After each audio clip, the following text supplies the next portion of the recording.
Welcome to Modern Wisdom with Dawn Ricci. I'm Dawn Ricci, a spiritual mentor, healer, psychic, and medium.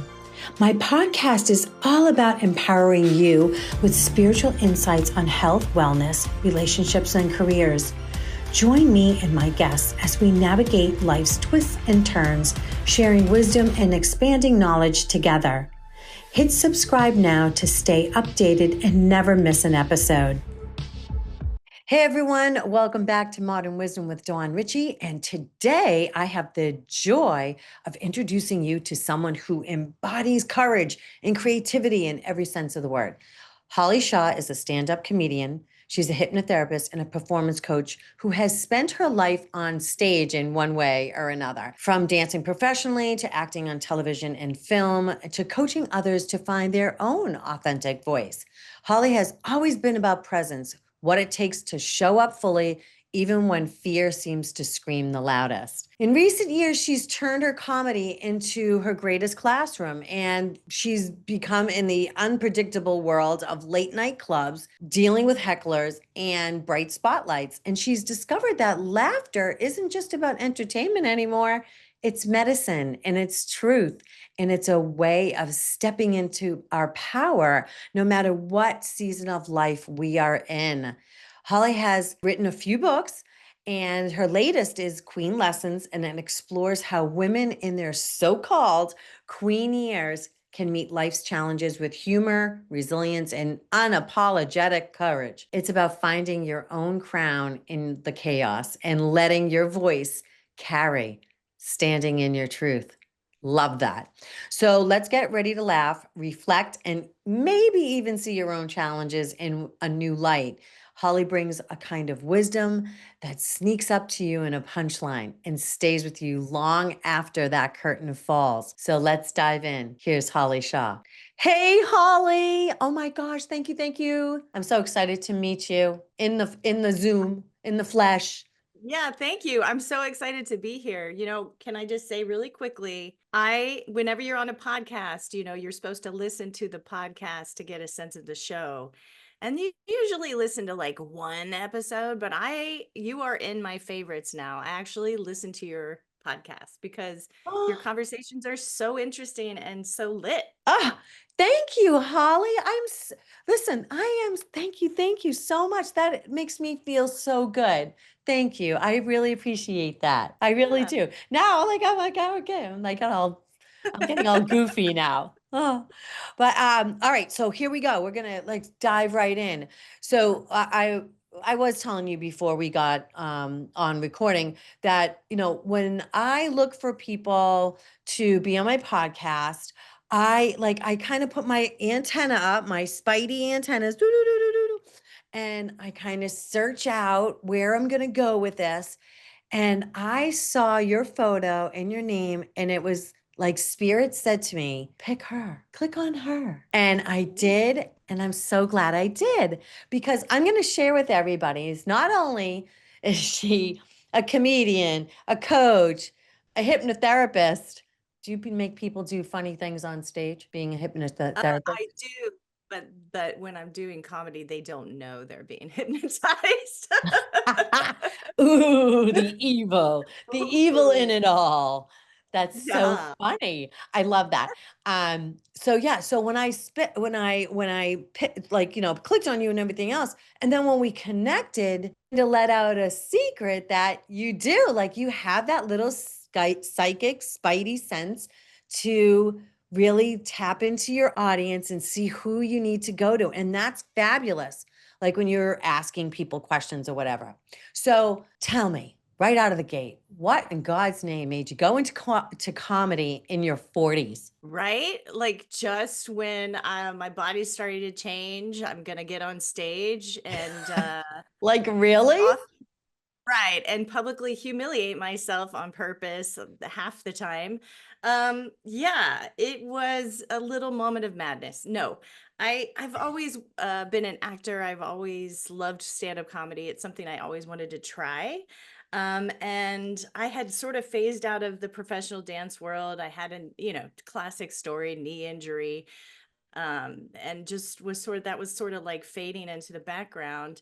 and I needed something creative to do. I was just coaching actors and creatives and musicians, and I realized, hey, I still want to play, and it's like as my hormones began to change, like that perimenopausal journey, I no longer wanted to nurture everyone else all the time. It was Huh. time to nurture me, it was Yeah. time to, so I'm giving myself 10 years. It's from now. It's always like, well, from now. And then from now, giving myself 10 years to really dig in, and just give myself that time to be an artist. I do love helping people, but I can always return to that. Yeah. Um, Well, you help yeah, people every day. I mean, we do that every day. You help them, believe it or not, you help them heal when you make them laugh. And that's part of your book, but that's really what you do. absolutely. Yeah. Yeah. And getting on stage, like, and I can relate to that because, even though my husband and I have done the private investigation world for so many years, and yeah, we did a lot of television during that time, but I was kind of like the mouse. Can you believe it? I know.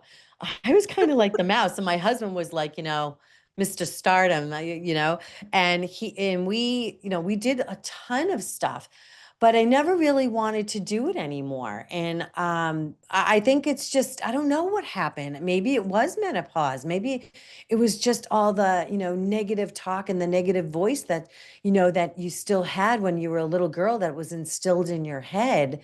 And then at 50 years old, all of a sudden, you've got a whole head full of females screaming at you, like in your head, telling you can't do this. What are you thinking? What, like, you wait, you're not even skinny. Like, you forget it. You get, your face is starting to droop, and whatever.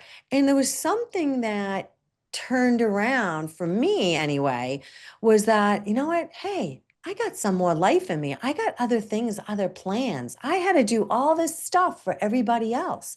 And now I want to do stuff for me. Absolutely. And oh my Absolutely. God, I never thought about a 10-year plan because at that point, I'd probably be 70 at that point. I don't know. How gloriously do you want to be living at 70?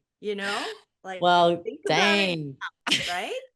dang. Uh, Yeah, It's that's fine with beautiful, me. As long as right? we get that appearance knob on the Zoom, with like the appearance knob and you put it all the way to the right, we're good. I just need an Next extra step little. is going to be eyes and lips. Oh my gosh. So let me ask you this. Like you say, what does it mean? Like you had to drop that nice girl. So let's get nitty gritty about like the whole comedian thing, because it's one thing to stand up on that stage and throw a few jokes out, but it's another Yeah. thing to get them to laugh, to get them to Mhm, not have a blank face, and mhm. to drop the nice girl and really have a tough skin. Because you said you have like life's hecklers, like hecklers. Oh my God, Yeah, I'd be there's pissed. people interrupting you all the time. And very quickly I realized, I could say all the bold things I wanted to, but if I was still holding on to like a little bit of shame or a little bit of fear or caring too much, which what the audience is thinking of me, then that they won't laugh. So it's been really interesting how stand-up comedy has sort of massaged this out of, like, if you want to win, if you want to kill and you want them to laugh, you cannot stand up there with shame. Like the comedian's role often is to say the shameful thing with no shame and to let people laugh at it. And so, I came from Indiana. So I was in the Bible Belt. I was taught to be a nice, polite, quiet girl, which does not help comedy at all. So I realized like I would be waking up in the middle of the night, like at 3, 4 a.m., with these jokes coming through me. And it's because that's the only time the filter is turned off. That, and when I'm talking to my girlfriends, it's like I talk to my girlfriends, we have, we're just dying. When you're telling them things, you're not even trying to be funny, and they're dying laughing. And then they would be like, that's funny. And I would go, oh, okay, I better write that down. Because as women, we're taught to be so nice and appeasing to everyone but ourselves that it's it becomes really, really, we have to like catch ourselves being human to just write something funny. So that for me, that struggle with the nice girl has been a really strong, beautiful sort of goodbye to that, you know, that part of Yeah. myself. Do you find that it creeps in? It always creeps back in? Of You, course, yeah, of yeah. Yeah. course, you know, Because it's kind of can't, like it's like it's hard to let go of something that you were instilled in your brain, from childhood, you know. Um, I love the fact that you had to like shed that skin. What do you do with yeah, the life? What do you do with the hecklers? Oh my God, I think I'd wig out. Like my fangs would yeah, come right out. yeah. Well, that's a response, right? That's a Yeah, supportive response. And so in the beginning, you do wrestle with those kind of things. You do want to either like, you are sometimes, you'll see newer comics be like, okay, well then that's my time, and they like just get out of there. Or like you're like me, I'm like, I get all pissed with them and want to, get a little feisty. But that kind of kills the vibe that kills the vibe. right, It's hard to get the audience back after that. So, or you could freeze, right? The other response is to like kind of freeze up there, and that's not cute. And I've done all these things multiple times. I just want your audience to know, like, I'm not, you kind of have to go through it, right? And then right, later, like, oh, that felt horrible. Like I hated that I yelled at that lady, or, it's like, because you're the one with the microphone, you're supposed to be in control, right? And so, first of all, just remembering that you've got the microphone, you're the one in control. And then, letting those hecklers like realizing that most of the time they're just like, I'm here. I exist. Like Sarah Silverman said that about hecklers. Like they're just saying, I exist too. Um, so or they you want have to to, live vicariously through you, right? yes, To be yes, a comedian themselves, and they just, they don't have the balls to get up there and right. do it. So they just rather, throw off somebody's, set, I mean, Yep. I've seen it all. I actually was at a show, a local show here, and there was this couple like sitting in the front. There was two couples. They clearly had a lot to drink. And of course, the guy, being all Jersey, the guy was like, finishing sentences. And and I felt bad for the comedian because he was like, dude, it's not your show tonight. People came and paid to see me. Like, like they don't want to hear you. They came to see me. And after like 10 minutes, it was like embarrassing, like you said, because I felt bad for the comedian. And then I kept looking back at the restaurant owner that was sitting right next to us that we're kind of friendly with. And I'm like, don't you want to do something? Don't you want to do something? Like, get that guy out of here, you know? Right. But it was uncomfortable. I felt bad for him. Yeah, and often if you're in like a bigger club or someplace, they do have people that will help with that. But for most of your comedy career, you are doing rooms and the producer's not paying attention, and people don't just jump to your aid. Like that's what's crazy is sometimes you have to like stand-ups figure it out because we have to, because there's nobody coming to help you. So you kind of are up there like sorting it out. And Yeah. it's you learn to treat each situation kind of differently. You start to learn, you can feel like some hecklers, you turn your attention to them, you start asking them questions, right? You dominate them with your attention and you put them on the spot and you make a fool out of them. Yes. For and everybody has fun, and usually they have fun. Like usually they're not mad about that. Because they kind of wanted that. And they're like, I made the show better. And it's a story they can tell for years, right? Or sometimes you can feel somebody so drunk or so obnoxious that that's going to go really badly. You don't want to feed the monster. It's like there's something else in the room. And so in those cases, it takes like I turn my body away from them. I have to take my attention and put it on the people who are listening. So it takes, but it works, you know. So you learn these kind of different maneuvers and you have to feel it out. Um, but it's not that different than how, you know, women are heckled all the time. So Yeah. it's not that different, you know, like we're Yeah. interrupted and people talk over us and ignore us all the time. Yeah. So Well, now, I mean, I remember walking in Manhattan and, walking down the street and the cat calls. Like that was like an everyday thing. You don't, no one, no one hears that anymore. Like no one does that anymore. Like it was bad. Like every time you walk down the street and you could look like crap and it doesn't even matter. They just did it just to do it, you know? how did you handle that? How do you handle Oh, that? in New York, you just ignore it. Yeah. Yeah, you just ignore it. Um, so do you remember your very first time that you went up on stage and were you afraid? Um, well, as a comedian, do you mean, or just Or like just in my life? actually anything? Because you've done film and you've done, Yeah, yeah, dance. Yeah, I mean, I don't get like every once in a while if I'm audition having kind of an audition situation or competitions, I'm working on that with myself because those still elicit a level of anxiety that I don't appreciate. But for the most part, I don't get afraid anymore. But I did. I had really terrible stage fright when I was a young actor in Chicago. My dad and I would take the Amtrak train to Chicago because I lived in Indianapolis. My agent, the casting agent, the whole industry was 5 hours away. There was no self tape in those days. So we'd take the Amtrak 5 hours for one audition. I'd go in there, um, I'd be shaking and I'd be nervous and I'd screw it up. And then they'd be like, try it again, you know, and I'd try it again and I'd screw it up. And then we'd get back on the train 5 more hours home. And it just killed me. And so I yeah, realized like I have to learn, I have to figure out.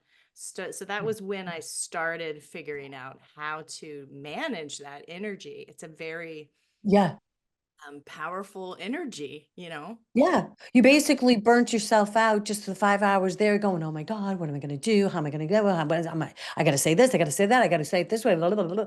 And your brain, right, was like on overdrive. So by the time you got in front of, you know, the panel, you were Yeah. already like, you're right? You're already burnt out. Yeah. That's it is. True. And it's something, and again, I think that all leads back to, you know, starting how many acts do you have in a lifetime? You know?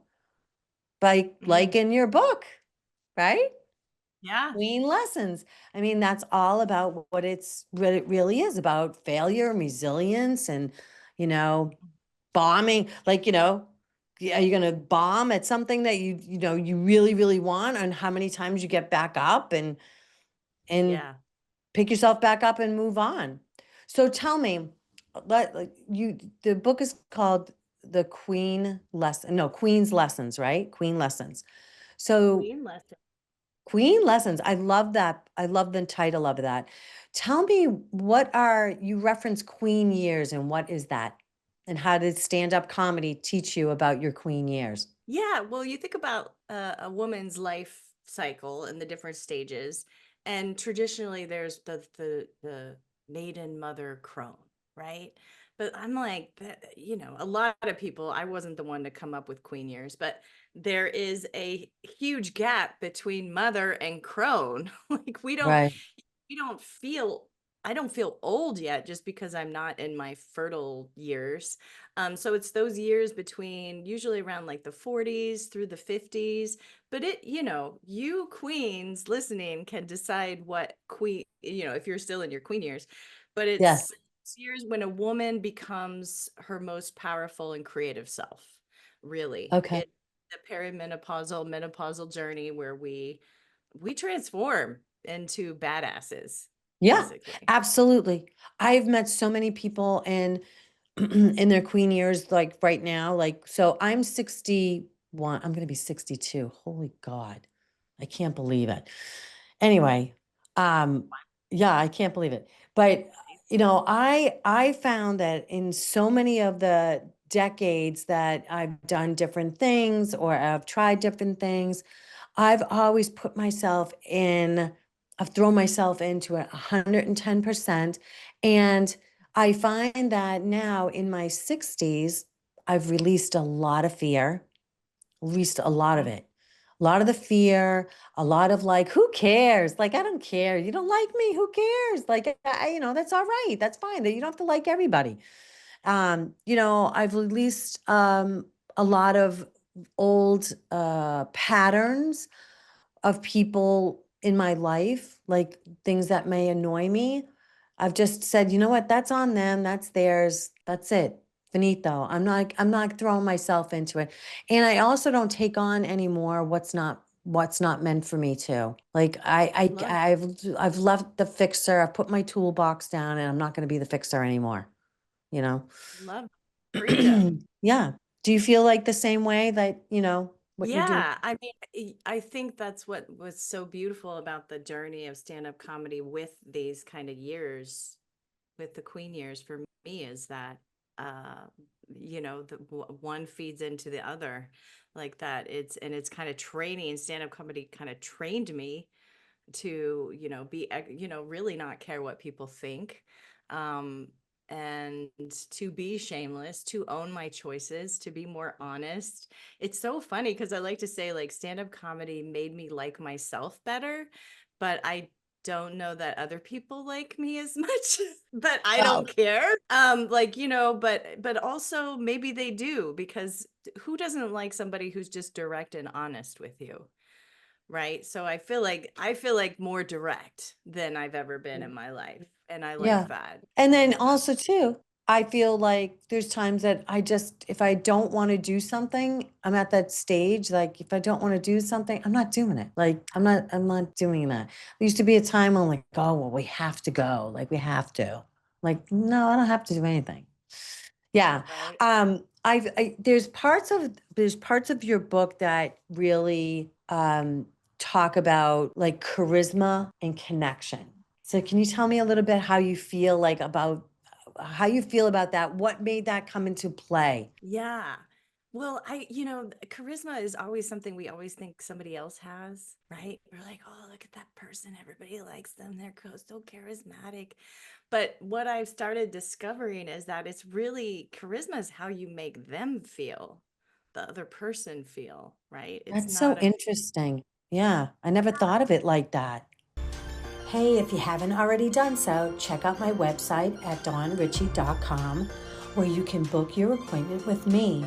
If you need expert guidance in finding your own spirituality, or maybe thinking about getting back on track with health and well-being, then let's get to it with customized mentoring programs for your personal development. You can find all the information you need at dawnritchie.com. Now let's get back to the show. yeah. And so really, if you're someone who's curious and listens and, brings something to the table, but also, um, it's being able to connect with people. And I think that's always what has made me love being on stage, whether it's dancing, acting, comedy, is um, that connection with the audience. Like, it's a palpable feeling to be up there. And in comedy, the audience is really your orchestra, and you're trying to lead them through and make them laugh all at the same time. Like, I really think of it as like, it's really the art. It has to be a live art in many ways, because it's the art of getting people to connect and going on that ride with them. Yeah.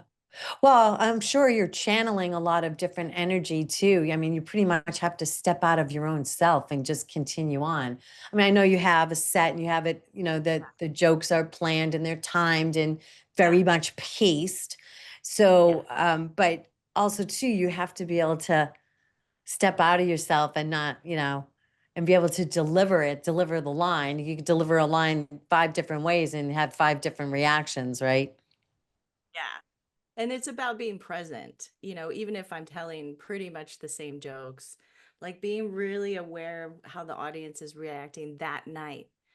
Like stand-ups love to say, you're never going to bring together this exact same audience on this exact same night. Like it's a very special, almost sacred, I would say sacred, most Oh my gosh, sacred. I love that. Yeah. Yeah. I never thought of it like that. Because even if like when I do like if I do like medium demonstrations, you have people come in, they want to talk to their loved ones you know, and when I do that, I first of all, I love doing that because just the gratitude and the hope that you give somebody by giving them a message from their loved one is just it's just so special.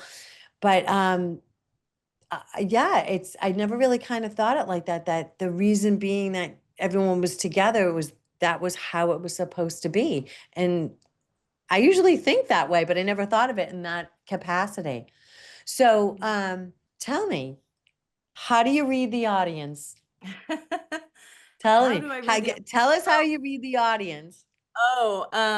so well, there is this bit that I do that I think you'll love this. It's kind of a psychic bit.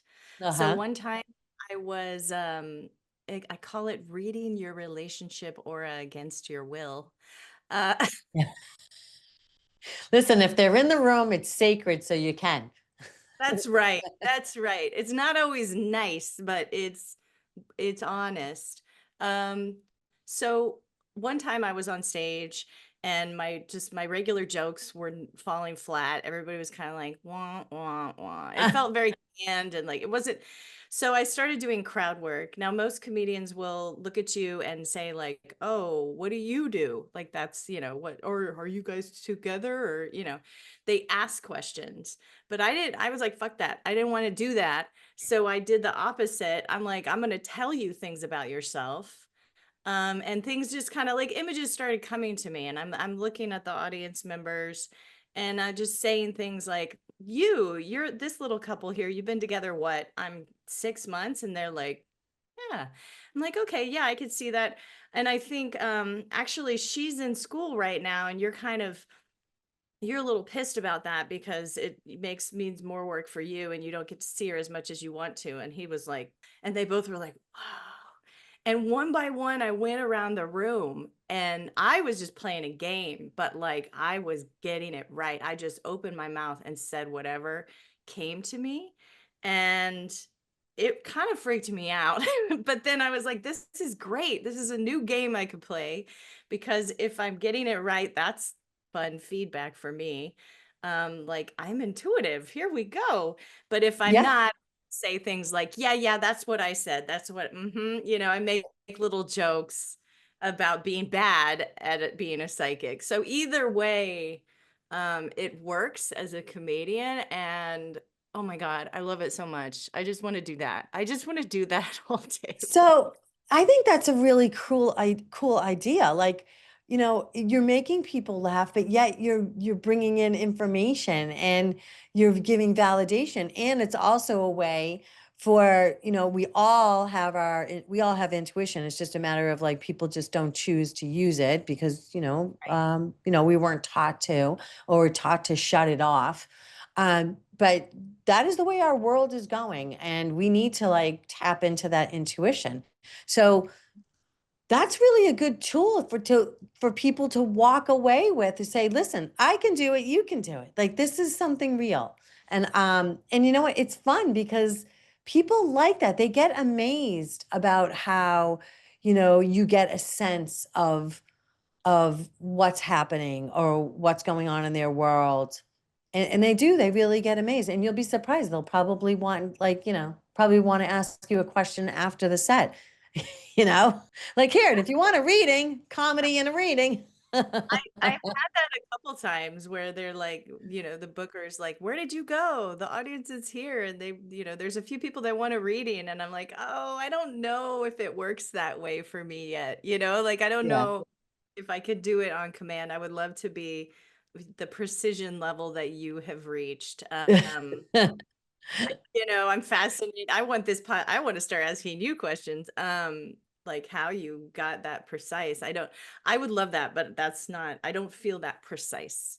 I still keep a lot of birth for like asking them questions and I feel like I'm filtering it all through my own bias, right? Yeah. So the thing is though, it's really important to tap into it in everything you do. It will help you. It helps you with everything. That's the main thing. It helps you with every single part of your life, everything. So you really should trust it. And the reason why it came through to you like that, you just became an open vessel, and is because you surrendered. You just surrendered because you said, "Oh my God, I got no other choice. Let me try this." Boom, and you threw it against the wall, and it worked. Now, if you go into this, say, "Okay, I got to open up. Okay, I got to read this. and it gets all in your head, then you're like, then it's different. So you really have to just surrender, and it is what it is. Whatever comes out, comes out. And a lot of times, like if something came on, they go, "No, that's not right."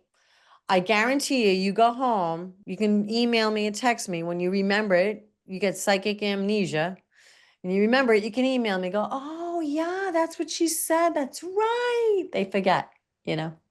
But anyway, Oh, so let's talk more about about the book. Um, Tell me about the tempestress. I know this as a different cosmic um metaphor, but I love this though. This is like reading the room. So tell me about this and how you yeah. came up with this and why you put her in your book. Yeah, well, it's this idea of the tempestus, I think is like I think that's the way Tempestus. it's basically the goddess of weather. And in comedy, there's two different types of comedians. I think you could categorize them as they're the joke crafters, so people that are just excellent joke writers and naturally. And then there are the people that are naturally great energy shifters, and those are the tempestas. And to be a comedian, to be fair, you have to have both. So you kind of have to develop what you're not strong at. But I am in love with the tempestas because that is the one that comes in and changes the temperature of the room. So say everybody's bombing, all the comedians go up and it's not working. The audience is like, wah, wah, wah. The Tempestus knows how to come in and sort of bring them along and change the weather, right? She can create a storm, she can create sunshine, she could do whatever she wants. And I think this is an important idea because whether we like it or not, through the patriarchy, women have been kind of positioned to elicit attention, right? I think it's interesting that you called it it was almost sounded like temptress when you said it, because it's like, yeah, we've learned how to elicit attention and to use it, and to maybe even be a little manipulative with it, because that we kind of had to, because we're not allowed to ask for what we want. And so the women in this world have learned how to be this, how to change the temperature of the room. So I think it's good for us to recognize that we do it, and maybe use that power for good now in our queen years. What prompted you to write the book? Was it just a Um, calling, or was it something, just notes that you put together that you just wanted to? What was it? Two things. A woman came up to me after a show, and she wanted to buy a scarf. And my scarves, they say on them, ask for what you want, because I think that's a beautiful Oh, message to. I love that. That's your promo? That's I what, love yeah, that's, that. yeah. And she wanted a scarf, and I was like, oh, sure. Yeah, yeah, yeah. And I was putting my stuff in the car. So I get a scarf out for her. And she goes, yeah, I wanted to buy one earlier at the show, but my husband wouldn't let me. Oh. And right. So many things I wanted to say, right? But I didn't really say much. I just, oh, okay. I took that in, but it really hit me. And she was a queen for sure. And I don't have the experience, I don't have a husband telling me what to do, but it did kind of remind me, like, her and all the connections I made that night, like maybe the showbiz gatekeepers don't want me, or older, they don't really care about older women in comedy, But you know what? There are a lot of women that need to hear a woman on stage. And that was kind of started the seed of the book. I was going through my own journey with perimenopause. It's not always cute. I want to be a badass all the time, but I'm sweaty and I'm gaining weight. And, and I feel like a pubescent teenager. It's not adorable all the time. And it's hard. And you get, I'm going through the hardest part. Mhm. So I got depressed and had all these things going on in life, and I needed this book. I needed this book to inspire me through this journey. Well, I think it is very inspirational. It's, I felt when I read the chapter, I felt that your words were very personal. I mean, obviously it's your book, it's personal, but I just felt it was more than that. I felt it was something that you really came into your own with. Like it wasn't like not that you lie, but it wasn't like just pushing it off or putting it on a shelf anymore about how Holly feels or what Holly wants, or it was something that she was going for. And I really just enjoyed it. Besides, you made me laugh and some of the things in there. And I'm not going to give it all away, but some of the things in there, I was like, oh my God. Good. Oh Yes, my God. I'm a comedian, so I know. I was like, oh my God. I'm like, whoa, you know, it was very, very funny. Um, and you talked about failure, okay, we've all failed. And hell yeah, there's been times that I've like wanted to throw it all up and say, I don't even need to do this shit. Like, just let me just shut it all down. I don't even need to do this. I can just retire or whatever. And my husband, I nickname him the serial entrepreneur. He's always coming up with like these bright ideas and everything. He's like he wants to retire, but then what am I going to do with him when he retires? He's going to drive me nuts. So he like always has these other things he's got going on. He's like always thinking about something. Do we fail at them? Yes. But it comes to the point where one of these times it's going to have to hit. It's got to hit, you know? yeah, Got to hit, yeah, you know? yeah. But And we always make think of like attaching ourselves to that failure, like it's something that about us, and it's like, no, that thing didn't work that I tried, yeah. right? Yeah. Yeah. It's funny, you just made me remember something from so long ago. Like, I don't even remember what I had for dinner yesterday, but yet I just remembered this. So, when I first moved to New York, one of my very, very first jobs was illustrating. I went to art school, go figure, was illustrating, right? And it was illustrating costumes for I don't know, it was a very removed part of like someone who was doing costumes or going for costumes to do something on Broadway. It was like The Great Gatsby, because I remember it was like those kind of flapper costumes. So they Uh-huh. had me drawing these costumes, and I worked on these costumes. I can't even tell you, night and day, revisions, this and that, retrace, recolor, blah, blah, blah. So when I submitted them, I never really heard back. Never heard back. I or maybe worked on them like a good 2 weeks, 3 weeks. So my friend, who isn't my friend anymore, obviously, my friend would say, so, did you ever get paid from those people? So, did you ever hear from those people? I'm like, first of all, no, it wasn't a paid gig. It was something that I could use in my resume or something I could use in my portfolio. And no, I didn't. But I can't even tell you, like, if I didn't talk to her for a month, that was the first thing out of her mouth every single time. It was like she was wanted to repeat my failure. And she made me feel like a failure. Weird. I know. And It's so like I'm women glad, on women right? crime. So that little thing from such a long time ago, you know, can really put an imprint in your DNA, into your cells that needs to be healed. And so, no, I wasn't a failure. I did my part of the job. I don't know what happened to it, but my payment was I got to put that recommendation or that person's name in my resume. Yeah, So, yeah. yeah.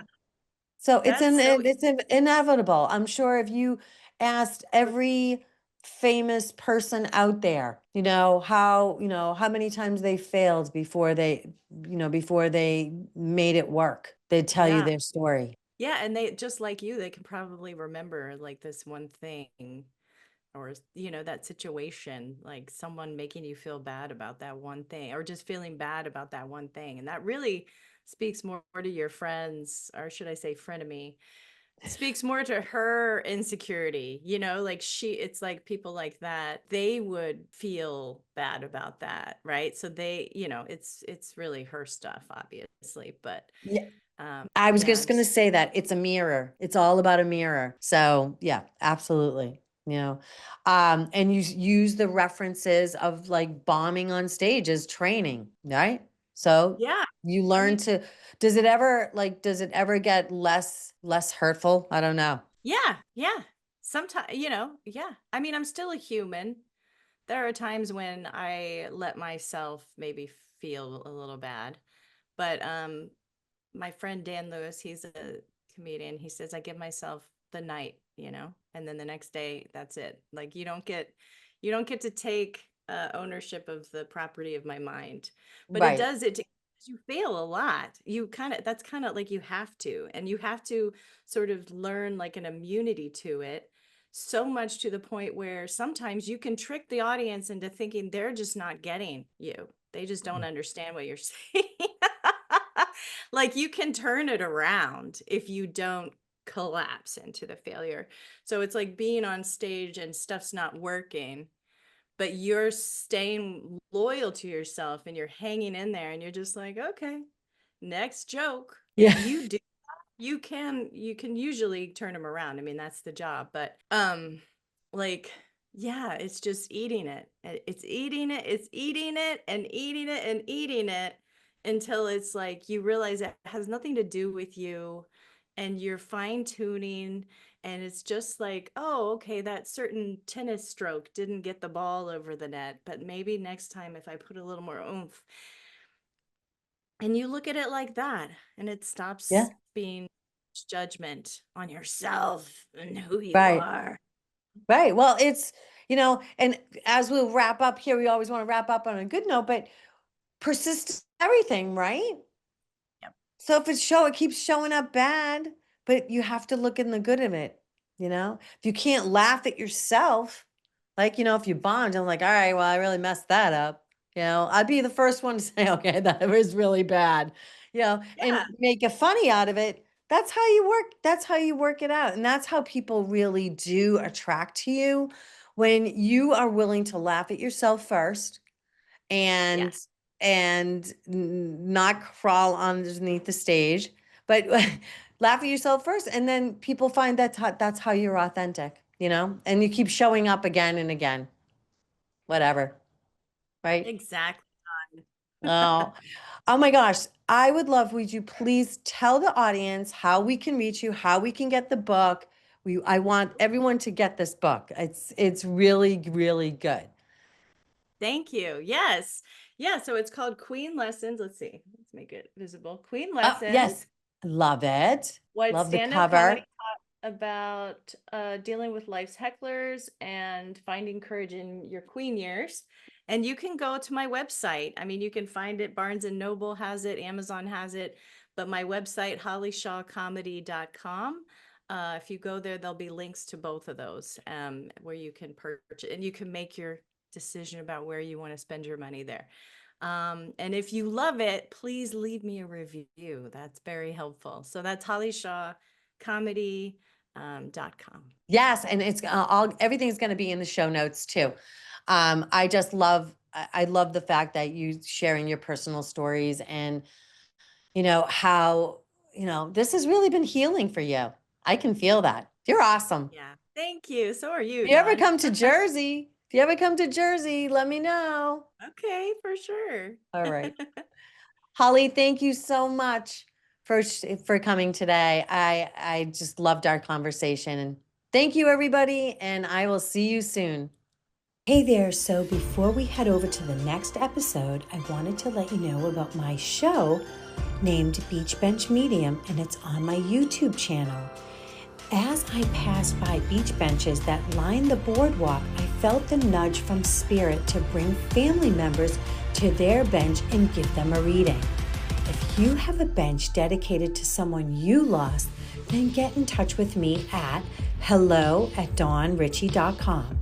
I would love for you to be on the show. Thanks for listening.